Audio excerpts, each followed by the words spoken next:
ஆனால் ரூத்தோ நகோமியை பற்றி கொண்டார்.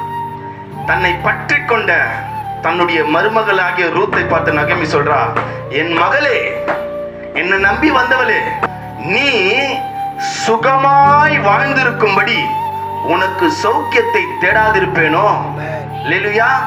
என்ன நம்பி வந்துட்ட, செத்தா கூட என் கூட சாவணும்னு சொல்லிட்டு என் கூட வந்துட்ட, வந்த உனக்கு நான் சௌக்கியத்தை தேடாதிருப்பேனோ? அந்த வார்த்தை அப்படியே மேல பாருங்க. நீ சுகமாய் வாழ்ந்திருக்கும்படி உனக்கு சௌக்கியம்.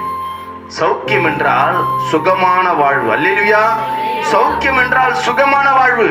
அன்றைக்கு அடிமைத்தனத்தில் இருந்த, பாபிலோன் ராஜாவிடத்தில் அடிமைத்தனத்தில் இருந்த, தங்களை விடுவிக்க முடியாத, தங்களால் ஒன்றும் செய்யக்கூடாத ஒரு கதியில் இருக்கும்போது தேவ ஜனங்களுக்கு தேவன் சொன்ன வாக்குத்தத்தம், நான் உனக்கு சௌக்கியத்தை வர பண்ணுவேன். அப்படியே பேக்ரவுண்ட்ல நீங்க போட்டுக்கணும், நான் உனக்கு சுகமான வாழ்க்கையை வர பண்ணுவேன். அல்லேலூயா. நான் உனக்கு